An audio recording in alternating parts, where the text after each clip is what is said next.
Hello everyone, welcome to the exciting world of physics. तो ये JEE NEET PYQ series का तीसरा lecture है और आज हम लोग काइनेमेटिक्स पार्ट 2 पर बात करने वाले हैं। खास करके दो बहुत ही अहम टॉपिक से क्वेश्चन डिस्कस करने वाले हैं। एक आपका मोशन अंडर ग्रेविटी, दूसरा ग्राफ से रिलेटेड, जैसे कि एक्सटी ग्राफ हो गया, वीटी ग्राफ हो गया, आपका एटी ग्राफ हो गया, वीएक्स ग्राफ हो गया। इन सब टॉपिक से जितने भी क्वेश्चन पूछे गए आज उन सभी पर डिस्कस करेंगे। अगर आपने पिछला लेक्चर नहीं देखा है तो मैंने डिस्क्रिप्शन में नीचे लिंक दे दिया, आप उसको जरूर देख लेना, ठीक ना। एक बात याद रखना है, अगर आपको जेईई नीट में एक शानदार रिजल्ट चाहिए तो क्वेश्चन प्रैक्टिस करिए, ऑथेंटिक क्वेश्चन को बनाइए, इसके बगैर दूसरा कोई रास्ता ही नहीं है। और सबसे बेस्ट है कि आप प्रीवियस ईयर क्वेश्चन को बनाओ, ठीक ना। ये सबसे बेस्ट तरीका है, सबसे, अगर आप रिजल्ट चाहते हो तो इससे बेटर और कुछ हो ही नहीं सकता है, ठीक ना। तो चलिए शुरू करते हैं। तो इसमें पहला क्वेश्चन AIEEE 2000 में पूछा गया, उसके बाद उड़ीसा वगैरह में पूछा गया है। तो इसमें कहा जा रहा है कि two balls A and B of same masses are thrown from the top of a building, A thrown upward with velocity V and B thrown downward with velocity V। मतलब दोनों को सेम वेलोसिटी से project किया जा रहा है, जैसे कि ये कुछ हाइट है, ठीक ना। और यहां से एक बॉल को ऊपर की तरफ फेंका गया, ऊपर के थ्रोन अपवर्ड, A को ऊपर फेंका गया एंड B को डाउनवर्ड फेंका गया। कितने से? सेम वेलोसिटी से। अब क्या कहा जा रहा है?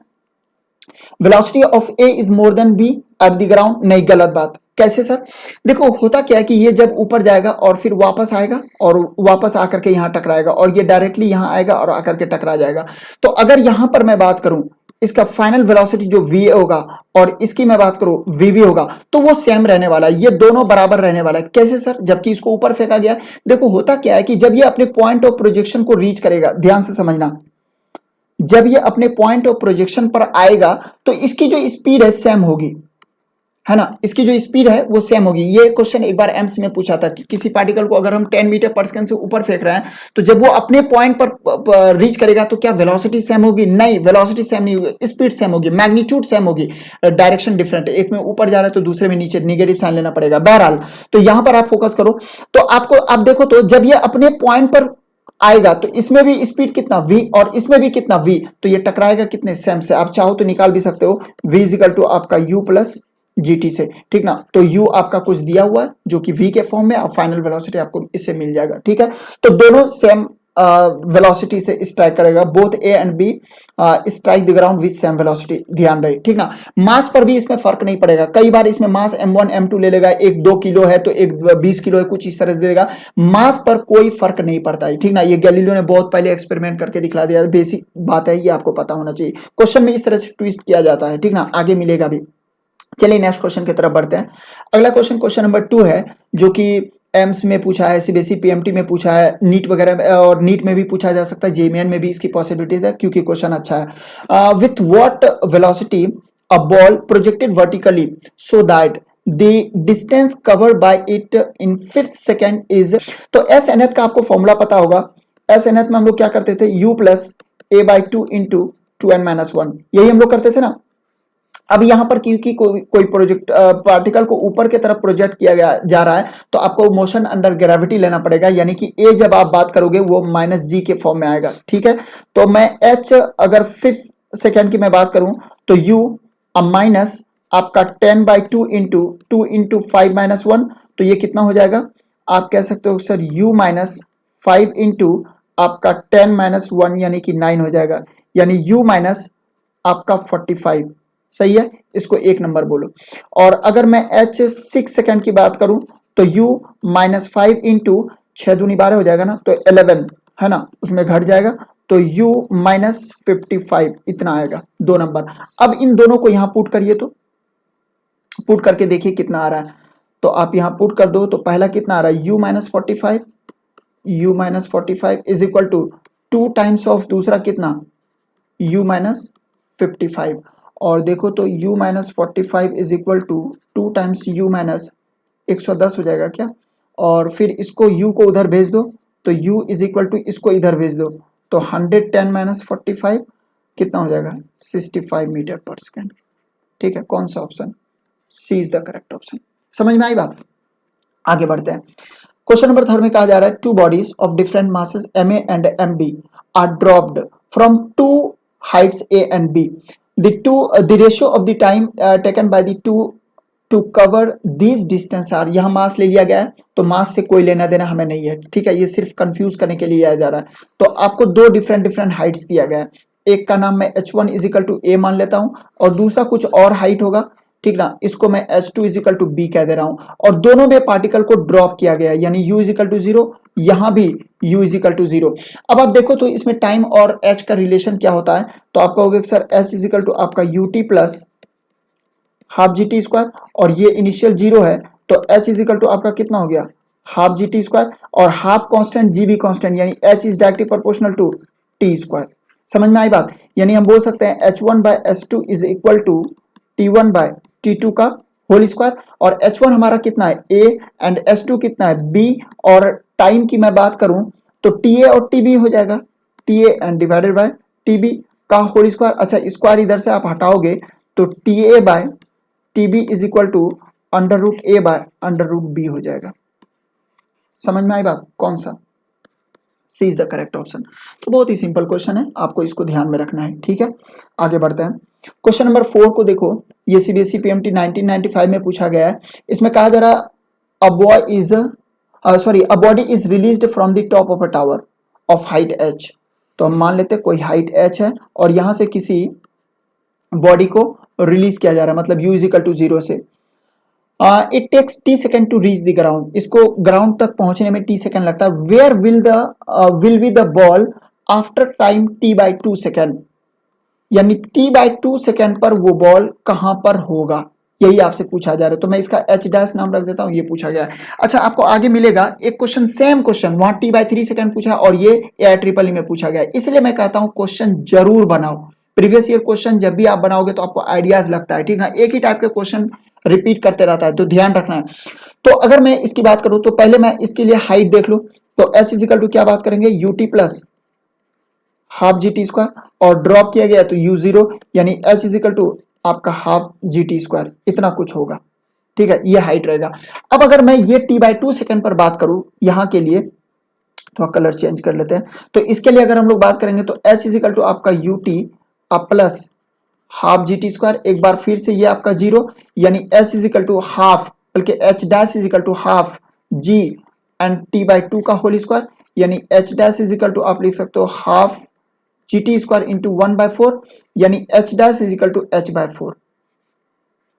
यानी ये वाला जो हाइट है ये वाला कितना हो गया h बाई 4, h बाई 2 नहीं गलत है, h by 4 from the ground नहीं, ये भी गलत है, ध्यान देखना है, h by 4 from the top बोलता तब सही होता, डिपेंड्स अपॉन द मास, ये भी गलत है, ये तो मास पर डिपेंड कर, तो चौथा ऑप्शन होगा ही, लेकिन हम करके देख लेते हैं। तो यानी कि जो हमें बात करनी है वो किस हाइट के लिए बात करनी है, ये वाली जो हाइट बची हुई है।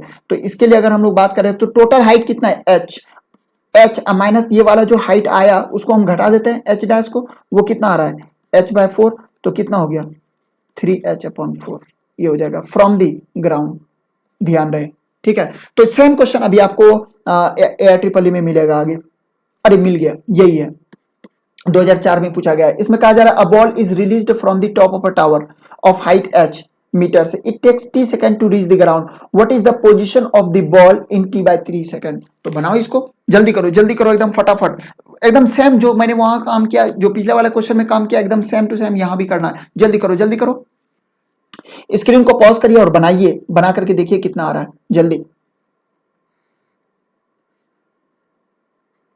तो देखिए, तो यहां से इसको ड्रॉप किया गया u इजिकल टू 0, तो ये जो हाइट ट्रेवल करेगा वो h है और टाइम कितना लग रहा है कैपिटल T, ठीक ना।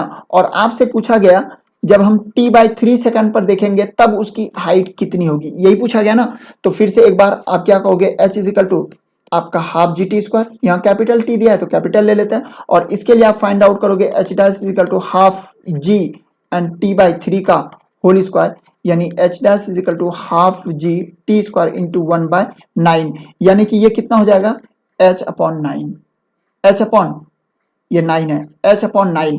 तो अब मुझे देख लेना चाहिए पहले option, h/9 metre from the ground, यहां भी वही चीज दे रहा है, नहीं बाकी चीजें तो कुछ पता नहीं चल रहा है, तो पहले हम लोग सब्ट्रैक्ट कर लेते हैं, ठीक है, और ये वाला हाइट निकाल लेते, देखते कितना आता है। तो h माइनस h/9 करो तो कितना हो जाएगा 9h माइनस h यानी 8h/9, ये हमारा आंसर हो गया, कहां से, फ्रॉम द ग्राउंड, यानी कि ये वाला हाइट, ठीक है। तो 8h/9 metre from the ground, C is the correct option. तो दोनों सेम टाइप का क्वेश्चन, अब कभी t बाई 4 पर पूछ देगा, t/5 पर पूछ देगा, तो ये सब भी आप निकाल लेना। आगे बढ़ते हैं, क्वेश्चन नंबर 6 एम्स 2005 में पूछा गया है।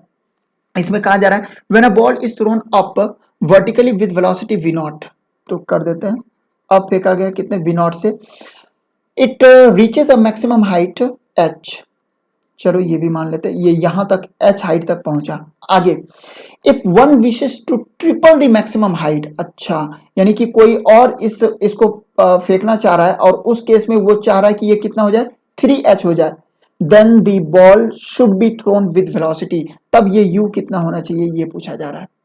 ठीक है, मतलब ट्रिपल हाइट आपको फेंकना है, जैसे किसी चीज को फेंका तो वो एस तक गया, अब आपको और उसको ऊपर फेंकना है, कितना 3 गुना ज्यादा, तो अब आप देखो तो फाइनल वेलोसिटी क्या होगा 0, तो टाइम से कोई लेना देना नहीं है, यानी तीसरा इक्वेशन लगाओगे आप v square is equal to u square plus 2gh, और फाइनल वेलोसिटी 0 यानी u square is equal to 2gh, negative sign लेने की जरूरत नहीं है क्योंकि ऊपर जा रहा है तो g निगेटिव ही होगा, यानी u square is directly proportional to, आप कह सकते हो h, कैसे 2 कांस्टेंट g भी कांस्टेंट, यानी u square is directly proportional to h।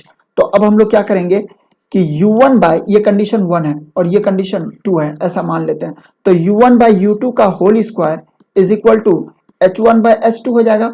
h1 कितना है h, और h2 कितना है 3h, यही ना करना है इसका। अब आप वैल्यू पुट करो तो s h कट जाएगा और नीचे कितना आ जाएगा 1/3, इधर से कितना आएगा u1 कितना है v नॉट और u2 कितना है, यही तो हमें फाइंड आउट करना है, सही है ना, और ये स्क्वायर था क्या, हाँ स्क्वायर है, तो अब स्क्वायर रूट को आप स्क्वायर को हटाओगे तो इधर रूट आ जाएगा, यानी v not by u2 is equal to 1/√3, and आप लिख सकते हो u2 is equal to √3 times v not, यानी √3 टाइम्स v नॉट से अगर आप उसको प्रोजेक्ट करोगे तो वो 3 गुना ज्यादा और ऊपर चला जाएगा, कौन सा, ए इज द करेक्ट ऑप्शन। तो ये इस टाइप का क्वेश्चन पूछा जा सकता है, इसको ध्यान में रखेंगे।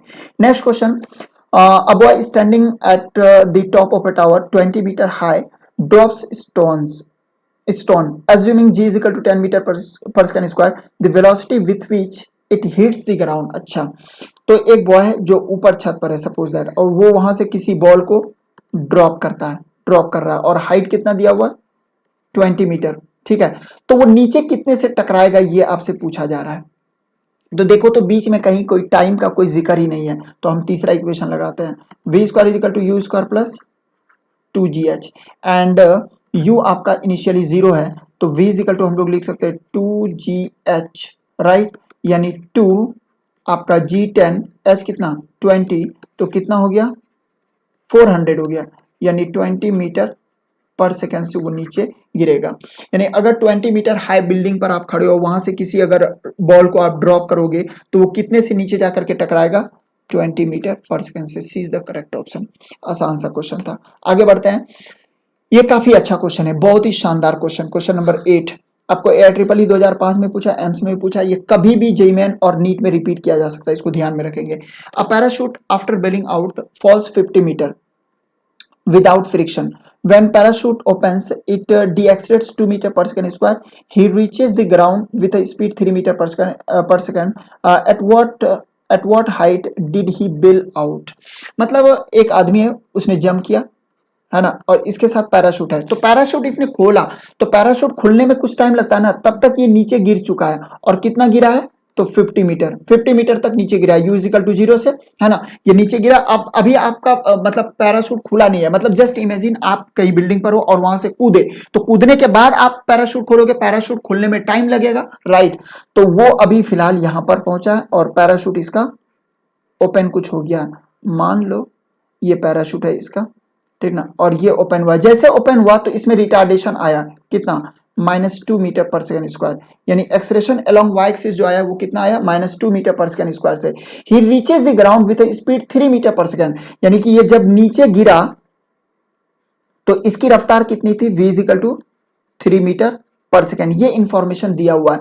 तब कहा जा रहा है at what height did he bail out, तो ये आपको पूरी हाइट बताना पड़ेगा। तो आप कहोगे सर ये तो 50 मीटर पता है, हमें ये सेकंड वाले पोर्शन पर काम करना पड़ेगा, यानी कि यहां से यहां तक इसकी हाइट कितनी रहेगी ये हमें पता करना पड़ेगा। तो इसके लिए क्या करोगे आप, टाइम का कहीं कोई जिक्र नहीं है, इसका मतलब हम लोग वही यूज करेंगे, v square is equal to u square plus 2gh, बल्कि इस इक्वेशन को लिखने में खतरा है क्योंकि g का एक मतलब क्यों हम रिस्क लें, मैं इस इक्वेशन को हमेशा लिखा करता हूं vy square is equal to आपका ui square plus 2ay delta y।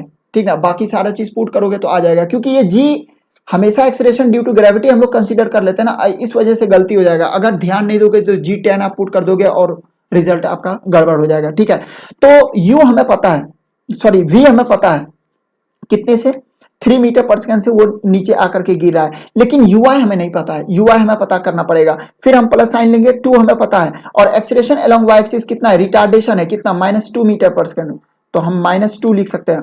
और h हमें ये पता ही करना है, डेल्टा y में कितना वो पोजीशन गेन करेगा, उसी को मैं डेल्टा y लिख रहा हूं, और जिसको हमने h कहा। तो अब हमें ui निकालना पड़ेगा। ui निकालने के लिए हम लोग क्या करेंगे, इनिशियल तो इसका 0 है और वो यहां से यहां तक आया होगा, तब उसकी रफ्तार कितनी होगी। मतलब अगर इस जर्नी में मैं बात करूं तो u हमारा 0 है और ये वाला जो होगा वो v होगा। ठीक ना, और वो कितना नीचे गिरा है, तो 50 मीटर। तो फिर से एक बार टाइम नहीं है, तो v square is equal to u square plus 2gh, और इस केस में u 0 था तो v is equal to under root 2gh।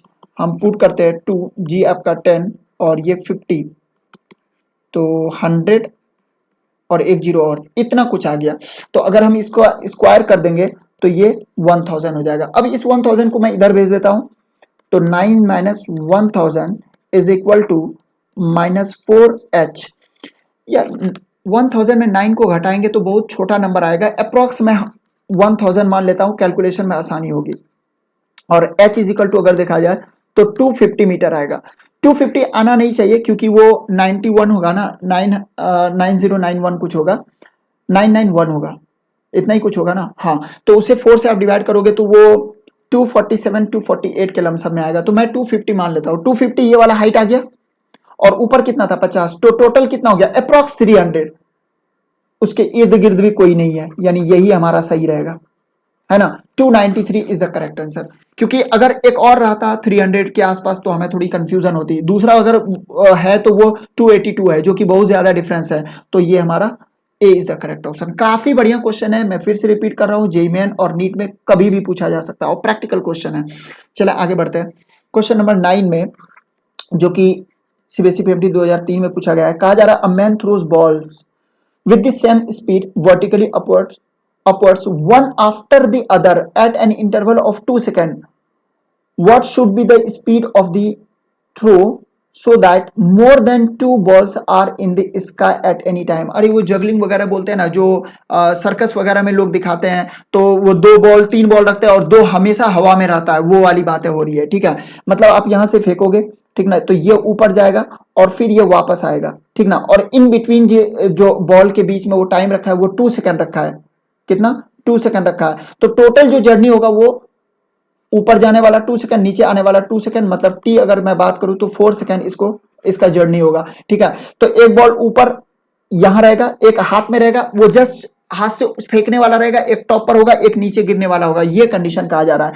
तो कहा जा रहा है कि एक को जो हम फेंकेंगे उसकी रफ्तार कितनी होनी चाहिए, इसको जो हम यहां से प्रोजेक्ट करेंगे तो इसकी रफ्तार कितनी होनी चाहिए। तो देखो, तो इसको कितना देर चलना पड़ा, 2 सेकंड नहीं, 2 सेकंड इसको चलना पड़ रहा है।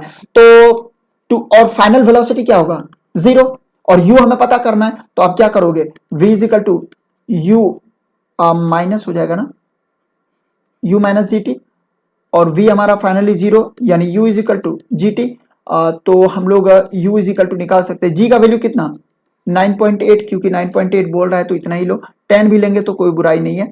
तो ये कितना हो जाएगा 6 और 9 दूनी 18 19, 19.6 मीटर पर सेकंड। क्या ये मिनिमम हुआ, बिल्कुल। इससे आपको ज्यादा ही फेंकना पड़ेगा, इतने में तो वो बॉल नीचे आ चुका होगा हाथ में, इससे थोड़ा और ऊपर जाएगा तब ना उसको गिरने में थोड़ा टाइम लगेगा, मतलब 2 सेकंड से वो थोड़ा सा ज्यादा टाइम ले। तो आप 19.6 से फेंकोगे, ये मिनिमम होगा, हमें इससे ज्यादा फेंकना पड़ेगा। तो ये तो खैर कहां गया, more than 19.6 metre per second.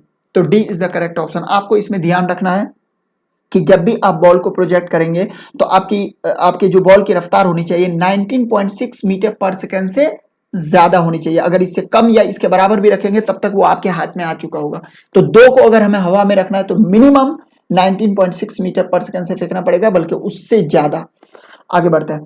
Question number 10 again CBSE PMT में पूछा है और अच्छा क्वेश्चन है। इसमें कहा जा रहा है if a ball is thrown vertically upward with speed u, the distance covered during the last t second of its ascent is. देखिए ये एक बॉल है, मैंने इसको u से प्रोजेक्ट किया, अब ये ऊपर जाएगा और ऊपर जाकर के फिर वापस आएगा। तो कहा जा रहा है कि ये जब लास्ट t सेकंड इसकी जर्नी होगी तब ये कितना हाइट ट्रेवल करेगा। ठीक है, इस क्वेश्चन को अगर दूसरे तरीके से सोचो तो थोड़ा मजा आएगा। कैसे? जब वो टॉप पोजीशन पर पहुंचेगा तो वेलोसिटी 0, ठीक ना। अब देखो तो उतना ही टाइम उसको नीचे भी गिरना होगा, क्योंकि ये वाला टाइम और ये वाला टाइम तो ठीक है सेम ही रहेगा। तो अब मैं यहां से हाइट निकालूं तो बहुत इजी वे में निकल जाएगा। कैसे sir? h is equal to u t plus half g T square, और इनिशियल वेलोसिटी अगर मैं ये वाला डाउनवर्ड जर्नी इधर मैं बात करूं तो u कितना 0, तो h इज इक्वल टू कितना हाफ जी टी स्क्वायर। कौन सा option? Half g T square is the correct option. तो बहुत ही इजी वे में आप इसको सॉल्व कर सकते हो, सोचना बस ऐसे है। सही है, आगे बढ़ते हैं। क्वेश्चन नंबर 11 जो कि सीबीएसई पीएमटी में पूछा है, बीएचयू वगैरह में पूछा है। तो देखो इसमें क्या कहा जा रहा है, a body thrown upwards with some velocity reaches the maximum height 20 metre. Okay, इसको मैं मान लेता हूं यू से फेंका गया होगा और ये ऊपर गया कितना, h is equal to 20 metre. आगे देखा, another body with double the mass thrown up with double initial velocity. एक बार फिर से मास बोला है, मास में आपको उलझने की जरूरत नहीं है, 2u से फेंका जा रहा है, ठीक ना। Velocity will reach a maximum height of, अब आपको यहां से पूछा है, यहां मैक्सिमम लोग क्या कहते हैं ना कि अच्छा डबल है ना, तो ये 20 मीटर गया तो अगला 40 मीटर गया होगा, और 40 ऑप्शन भी है गलत। ऐसा बिल्कुल भी नहीं सोचना है, आपको अकॉर्डिंग टू फिजिक्स सोचना है। तो देखो तो v आपका फाइनली 0, इसके लिए अगर हम लोग रिलेशन निकालेंगे तो क्या हो जाएगा sir, v square is equal to u square plus 2gh। Final velocity 0 यानी u square is equal to 2gh। हम कह सकते हैं sir u square is directly proportional to h, यही तो अभी पहले भी हम लोग रिलेशन ला चुके थे। तो अब अगर मैं इसको 1 बोलूं और इसको 2 बोलूं तो अब आप क्या बोलोगे सर, u1 बाय u2 का whole square is equal to h1 by h2। हमें हाइट पूछा गया है, h1 हमें दिया हुआ है और h2 हमें नहीं पता है। तो u1 आपका कितना है, एक मिनट, विथ सम वेलोसिटी कुछ दे रखा है, ठीक ना, और फिर उसको डबल कर दिया, तो मैंने उसको u मान लिया था, u है और दूसरा 2u है, जो भी होगा उसका डबल होगा, बराबर h1 हमारा कितना है 20, h2 कितना है नहीं पता, ठीक है। तो u से u कट जाएगा and 1/4 is equal to 20/h, यानी h is equal to 80 metre. 80 metre is the correct option. कौन सा? C is the correct option. तो थोड़ा सा इसको ध्यान में रखना है, ठीक है। आगे बढ़े, नेक्स्ट क्वेश्चन आपका नीट 2013 में पूछा गया है और काफी अच्छा क्वेश्चन है। इसमें कहा जा रहा है stone falls freely under gravity, it covers distance h1 h2 and h3 in the first 5 second, next 5 second and the next 5 second respectively, the relation between h1 h2 and h3 is. तो एक particle है, मैंने उसको drop किया u is equal to 0 से, वो चलना शुरू करता है ना, वो नीचे आकर के ऐसा कुछ होता है। पहला first t is equal to 5 second में वो जो डिस्टेंस ट्रेवल करता है वो h1 है। अगला जो t इजिकल टू 5 सेकंड यानी 10 सेकंड हो गया वो h2 ट्रेवल करता है, और अगला जो t इजिकल टू 5 सेकंड है यानी 15 सेकंड हो गया वो h3 डिस्टेंस ट्रेवल करता है। तब आपको इन सब में रिलेशन पूछा है, ठीक है। तो यहीं से बनाना शुरू करते हैं। तो अगर मैं h is equal to u t plus half g T square लगाऊं तो आप कहोगे सर u तो 0 यानी h is equal to half g T square. तो अगर मैं h1 की बात करूं तो हाफ g की वैल्यू 10 और t कितना, मतलब इस केस के लिए t1 हमारा हो जाएगा, t1 कितना 5 का स्क्वायर, तो ये 5 से कट जाएगा और 25, अब 25 गुना 5 कितना हो जाएगा 125 मीटर, यानी पहला हाइट कितना हो गया 125 मीटर। अब दूसरे पर आते हैं, अगर मैं दूसरे के लिए बात करूं तो h2, तो h2 एक्चुअली ये पूरा हाइट होगा ना, ठीक है।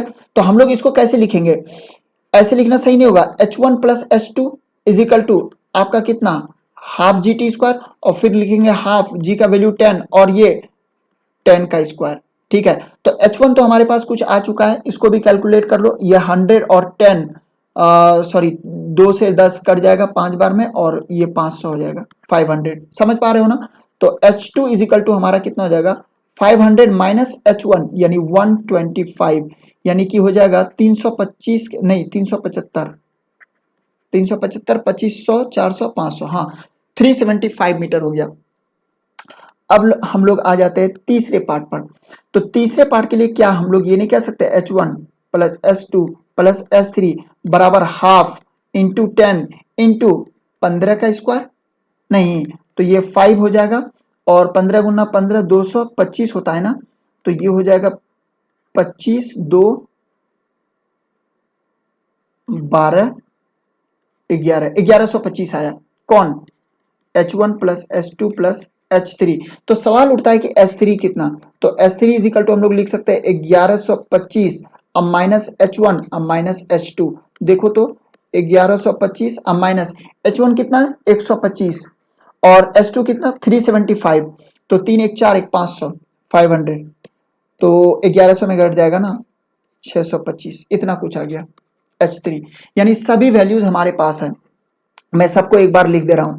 H1, एक सेकंड क्या हो गया है, H1 आपका कितना है 125 मीटर, H2 कितना है 375 मीटर और H3 कितना है 625 मीटर। अब आपको क्या करना है कि दो का रिलेशन लेकर के चलना है। जैसे मैं इन दोनों को साथ में लेकर के चलूं तो हम लोग बोल सकते हैं क्या, H1 by H2 is equal to 125 by 375 और 375 125 से 3 बार में कट जाएगा, तो हम 1/3 बोल सकते हैं। यानी कि H1 is equal to H2 upon 3 आ गया। ठीक है, पहला ऑप्शन मिल चुका है ये सी। अब बाकी आप फिर इन दोनों में रिलेशन निकालोगे तो ये भी आपको मिल जाएगा, ये वाला भी रिलेशन मिल जाएगा, यानी सी इज द करेक्ट ऑप्शन। क्या बाकी काम कर लेंगे? अब जगह हमारे पास कम है, आप चाहो तो इन दोनों के बीच में रिलेशन निकालोगे और यहां से भी आप वही काम करोगे। H2 upon H3 is equal to 375 divided by 625 और इसको डिवाइड करेंगे तो 1/5 के रेशियो में आ जाएगा। समझ में आई बात? चलिए, तो कुछ इस तरह से आप काम करोगे, ठीक ना। तो आगे बढ़े, 125 से फिर काट दोगे, 3 बार में वो कट जाएगा, 5 बार में ये कट जाएगा, तो कुछ 3/5 तो आ ही गया, ठीक ना। तो ये रेशियो आपका आ चुका है। कौन सा? C is the correct option. काफी अच्छा क्वेश्चन है, इसको देख लीजिएगा एक बार फिर से। आगे बढ़ते हैं, क्वेश्चन नंबर 13 जो कि जेईई मेन 2014 में पूछा गया है। इसमें कहा जा रहा है from a tower of height h a particle is thrown vertically upwards with a speed u। Okay, तो एक हम टावर ले लेते हैं। सपोज दैट ये हमारे पास कोई टावर है और यहां से किसी पार्टिकल को ऑफ हाइट h है। A tower of height h, a particle is thrown vertically upward with speed u. The time taken by the particle to reach to hit the ground is n times that taken by it to reach the highest point of its path. The relation between, अच्छा मतलब समझे, question में ये कहा जा रहा है कि इसको हम ऐसे फेंके तो ये ऊपर गया और फिर वापस ये कुछ आएगा यहां, तो टोटल टाइम को मैं टी लिख रहा हूं और कहा जा रहा है कि ये जो ऊपर जो जाने में टाइम लगेगा मैं मान लेता हूं टी, ये जो टोटल टाइम है वो एन टाइम ऑफ टी है।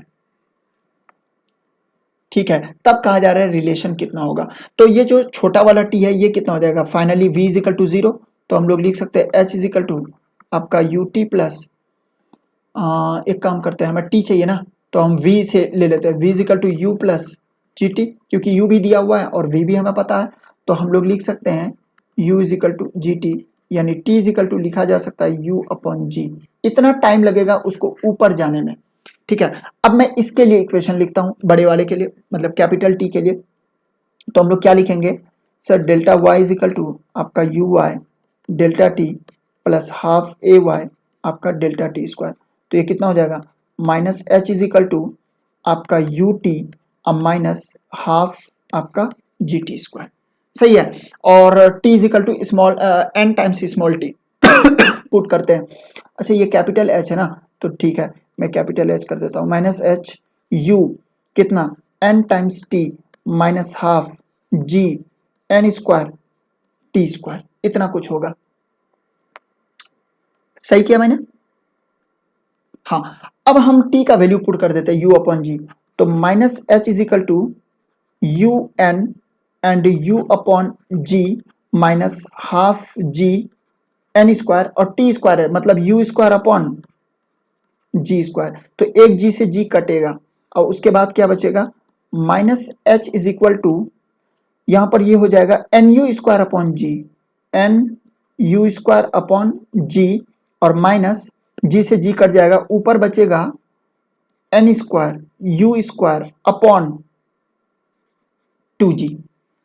कुछ कॉमन आएगा, जो कॉमन आएगा बाहर निकाल लो, तो minus H is equal to N you square upon G में कॉमन ले रहा हूं, तो यहां 1 बचेगा और इधर क्या बचेगा, तो एक n बचेगा एंड डिवाइडेड बाय 2, इतना कुछ बचा। ठीक है, अब इसको मल्टीप्लाई कर दो, तो माइनस, इसको मल्टीप्लाई करने के बाद एलसीएम भी यहां पर हम लोग ले सकते हैं, तो देख लेते हैं, minus G H is equal to आपका N you square into 2 minus N, और ये मैं 2 इधर भेज देता हूं। समझ में आई बात, मैंने एलसीएम लिया इन दोनों का, तो एलसीएम लिया तो कितना आ गया, नीचे 2 आया, उस 2 को भी मैंने इधर भेज दिया, तो माइनस 2GH और इतना। लेकिन निगेटिव में कोई ऑप्शन है नहीं, थोड़ा मतलब ऑप्शन को भी देखते रहना है। अब निगेटिव से मल्टीप्लाई कर दो माइनस से दोनों तरफ, तो हम लोग लिख सकते हैं 2GH इज इक्वल टू आपका N you square n minus 2। This is the answer. कौन सा, C is the correct option. तो काफी बढ़िया क्वेश्चन है, आपको थोड़ा सा सोचना था, क्या करना था, ऊपर फेंकेंगे तो जो टॉप पोजीशन पर जाने में वो टाइम लगेगा, पूरा जो जर्नी है वो n टाइम्स ऑफ t है, बाकी रिलेशन आपसे पूछ दिया आप निकाल लोगे। ठीक है, तो ये बहुत ही अच्छा क्वेश्चन था, इसको थोड़ा देखिएगा, यूनिक टाइप का क्वेश्चन था। ठीक है, तो आगे हम लोग बढ़ते हैं, 1 सेकेंड। हाँ, अब हम लोग ग्राफ में आ जाते हैं, ग्राफ में एंट्री ले रहे हैं, तो एकदम पहले बेसिक से बात करें, फिर आईटी वगैरह में जो क्वेश्चन पूछा हुआ उस पर भी डिस्कस करेंगे। कहा जा रहा है a particle shows distance time curve as shown in the figure, the maximum instantaneous velocity of the particle is around। तो यू नो xt ग्राफ का जो स्लोप देता है वो क्या देता है, वेलोसिटी। तो यहाँ पर आप देखो तो स्लोप 0 है, यहाँ पर भी स्लोप 0 है, तो दोनों पॉइंट पर वेलोसिटी 0 है। जैसे जैसे आप ऊपर आएंगे तो स्लोप बढ़ता चला जाएगा, तो सबसे ज्यादा स्लोप कहाँ मिल रहा है, सी पर, C is the correct option. समझ में आई बात, मतलब D is the correct option, C point हमारा हुआ। सही है, आगे बढ़ता है। ये जेईमेन 2017 में पूछा गया, पहले एमयू वगैरह में, जम्मू कश्मीर वगैरह में पूछा था, इधर रिसेंटली 2017 में कहा जा रहा है कि अ ball is thrown vertically upwards, which of the following graph represent velocity versus time graph of the ball during its flight, air resistance is neglected. देखो तो किसी एक पार्ट, बॉल है आपके हाथ में, उसको उठा करके आपने ऊपर फेंका, ठीक ना, तो पहले वो ऊपर जाएगा फिर वापस आएगा, ठीक है। तो इसमें आप एक चीज बताओ कि एक ऊपर जाने वाला अगर वेलोसिटी पॉजिटिव है तो आने वाला निगेटिव, ऐसा कुछ होगा, यानी एक वेलोसिटी आधा पॉजिटिव होगा तो आधा निगेटिव होगा, तो ये तो ऑप्शन हो नहीं सकता। अब इन तीन में से कोई चूज करना। एक और बात, थ्रू आउट द मोशन वो acceleration due to gravity constant है, यानी हमारा जी क्या रहेगा, वो कांस्टेंट रहेगा। इसका मतलब वीटी ग्राफ का स्लोप कैसा होना चाहिए, कांस्टेंट रहना चाहिए। किसका कांस्टेंट है, ये बदल गया, ये भी बदल गया, कौन, D is the correct option, यानी डी ऑप्शन आपका सही होगा। Graph D is the correct option and option D भी, मतलब दोनों डी ही डी है, तो कंफ्यूज मत होइएगा, D is the correct option. समझ में आई बात, किसी भी बॉल को उठा करके आप फेंकोगे तो उसका ग्राफ जो बनेगा वीटी ग्राफ ऐसा कुछ बनेगा, क्योंकि स्लोप पूरे जर्नी में कांस्टेंट है।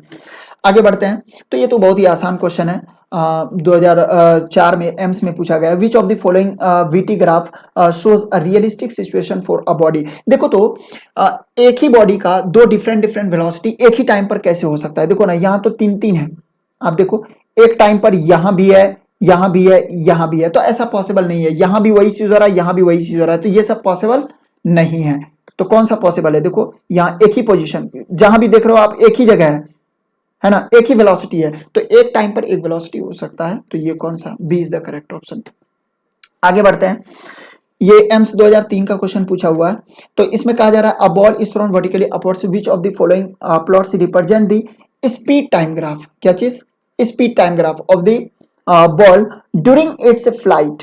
क्या चीज, ड्यूरिंग इट्स फ्लाइट, तो खाली मॉड लगा दो, इसमें मॉड लगा दो, तो इसमें मॉड लगा देंगे तो नीचे वाला पॉजिटिव नहीं हो जाएगा, कौन सा, C is the correct option. अब यहां पर कुछ लोग बोल सकते हैं कि यहाँ एयर रेजिस्टेंस को नेग्लेक्ट नहीं किया जा रहा है, तो जी हमारा इफेक्टिव हो जाएगा, एंड जी इफेक्टिव का मतलब जी प्लस माइनस ए, तो जी प्लस माइनस ए जो आएगा ये भी तो हमारा कांस्टेंट ही रहेगा, तो ग्राफ हमारा कैसा बनेगा, स्ट्रेट लाइन ही रहेगा। अच्छा, इसमें अगर बाय द वे दिमाग काम ना करे तो इतना तो सोच सकते हो कि या तो दोनों स्ट्रेट लाइन होगा या दोनों पैराबोलिक होगा, ऐसे ही कुछ होगा, या तो दोनों स्ट्रेट लाइन होगा या दोनों कर्व में होगा। तो ये तो हो ही नहीं सकता, ये भी हो नहीं सकता, इन दोनों में से 50-50 है। तो आप कॉमन सेंस लगाओ कि जी हमारा कांस्टेंट रहने वाला, वो नहीं बदलेगा। तो सी इज द करेक्ट ऑप्शन। ये जेईई मेन 2019 में पूछा गया 10 जनवरी सेकेंड शिफ्ट में, ठीक है। इसमें कहा जा रहा है a particle starts from the origin at t is equal to 0 and moves along the positive x axis. The graph of velocity with respect to time is shown in the figure which of what is the position of the particle at time t is equal to 5 second. अच्छा, एक बात बताओ, velocity graph का जो area देता है, area under VT graph क्या देता है?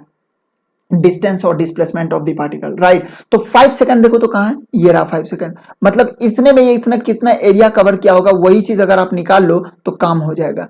ये 3 एरिया आपको आएगा, एक A1 होगा, इसका नाम A2 और इसका नाम A3 रख देते हैं। मैं थोड़ा सा दिखला देता हूं ताकि आपको फील आए। देखो, ये वाला जो एरिया है इसको मैंने A2 कहा, ठीक है। इसको कोई और कलर से दिखलाते हैं।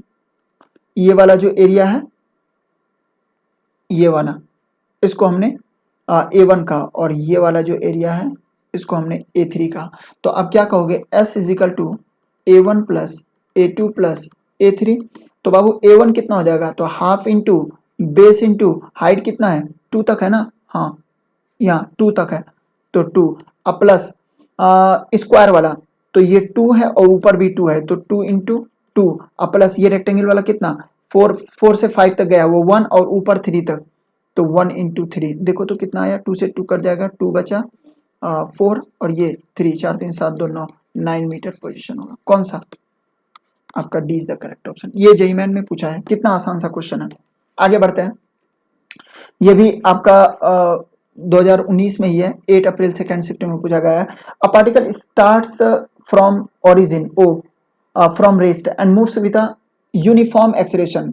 क्या कह रहा है यार, uniform acceleration along the positive x axis.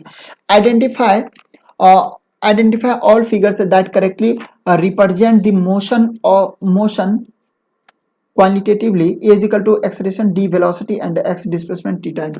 देखो तो एक चीज यहां पर ध्यान रखना कि यूनिफॉर्म एक्सेलरेशन कहा जा रहा है, यानी एक्सेलरेशन यूनिफॉर्म है, ठीक है। इस बात पर आपको ध्यान देना है, एक्सेलरेशन कैसा है, यूनिफॉर्म है। तो देखो तो यहां पर एक्सेलरेशन कैसा है, कांस्टेंट है, एटी ग्राफ है, और स्लोप कैसा है, 0 है, मतलब एकदम कांस्टेंट है। यहां पे देखो ये वीटी ग्राफ है, वीटी ग्राफ का स्लोप क्या देता है, एक्सेलरेशन, और वो भी कैसा है, कांस्टेंट। ओके, ये दो तो ठीक है। इसमें देखो तो ये एक्सटी ग्राफ है और यहां तक पैराबोलिक है, तो यहां तक तो ठीक है, एक्सेलरेशन सही है। लेकिन इसके बाद क्या हो गया, रेस्ट में आ गया, तो वेरी कर गया, ये नहीं हो सकता। यहां देखो ये भी एक्सटी ग्राफ है, और एक्सटी ग्राफ में मैंने बताया था कॉन्केव अपवर्ड में एक्सेलरेशन पॉजिटिव होता है और कांस्टेंट आता है, कॉन्केव डाउनवर्ड में एक्सेलरेशन नेगेटिव होता है और कांस्टेंट आता है। तो यहां देखो तो इसमें क्या होगा, इसमें भी एक्सेलरेशन कांस्टेंट रहेगा। मतलब ए, बी और D is the correct option. कौन सा, D option is the correct option. समझ में आई बात, मतलब एकदम चुटकियों में ये सब क्वेश्चन बनेगा, कोई टाइम नहीं लगने वाला अगर कॉन्सेप्ट क्लियर है तो, अदरवाइज सर पटकते रह जाओगे आप। तो कॉन्सेप्ट के पीछे भागो, सब कुछ सही हो जाएगा। अगला क्वेश्चन फिर जेईई मेन 2018 का पूछा हुआ है, कहा जा रहा है all the graphs below are intended to represent the same motion, one of them does it incorrectly, pick it up. आपको इसमें पिक करना कौन सा गलत है। तो मोशन के बारे में कहा जा रहा है, ठीक ना, मतलब वो रेस्ट में नहीं होगा, वो मोशन में होगा। तो ये तो एकदम सही है। अभी तो हम लोगों ने बात किया, ये वाला ग्राफ किसका है, जब हम किसी पार्टिकल को ऊपर फेंकते हैं, ये आपका वीएक्स ग्राफ है, तो यहां भी तो मोशन को रिप्रेजेंट कर रहा है ना, बिल्कुल ये भी सही है। डिस्टेंस टाइम, यहां पर देखो तो एक्सटी का जो स्लोप देता है वो वेलोसिटी देता है। तो अगर मैं यहां पर स्लोप देखूं तो ये क्या है, 0 है, तो ये ग्राफ सही नहीं लग रहा है। यहां पर देखो तो एट टी इक्वल टू 0 पर तभी स्लोप कुछ ना कुछ है, नहीं ये भी सही है। यानी कि आपका जो गलत है वो कौन सा है, सी गलत है, बाकी सब सही है। तो बस फ्रैक्शन ऑफ सेकंड में ये सब क्वेश्चन बनने वाला है। अगला क्वेश्चन, तो इसमें कहा जा रहा है the displacement time graph of a moving particle is shown below, the instantaneous velocity of the particle is negative. देखो तो स्लोप ये वाला पॉजिटिव, ये वाला 0, ये वाला स्लोप नेगेटिव आ गया है ना, ये वाला नेगेटिव है, फिर यहाँ 0, फिर यहाँ पॉजिटिव, तो ई पर नेगेटिव है, कहाँ है, ई कहाँ है, A, option number A is the correct option. यानी स्लोप ऑफ वेलोसिटी वर्सेस ये पोजीशन वर्सेस टाइम ग्राफ आपको वेलोसिटी देता है, तो आपको देख लेना है जहां पर वेलोसिटी स्लोप नेगेटिव होगा, वेलोसिटी नेगेटिव हो जाएगा। आगे बढ़ते हैं, which of the following curve does not represent motion in one dimension.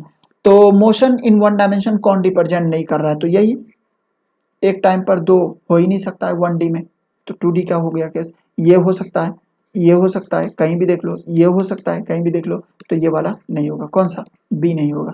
आगे बढ़ते हैं। IIT 2000 में पूछा गया है, इसमें कहा जा रहा है a ball is drop vertically from a height d above the ground, it hits the ground and bounces up vertically up to height d by 2, neglect subsequent motion and air resistance, its velocity v varies with the height h above the ground। यानी vx graph है, basically ये vx graph है। तो देखो, तो ये day to day life का एकदम प्रैक्टिकल एग्जांपल है। एक बॉल है आपके पास हाथ में, छोड़ा तो रिबाउंस करके वो ऊपर आएगा, यही कुछ हो रहा है।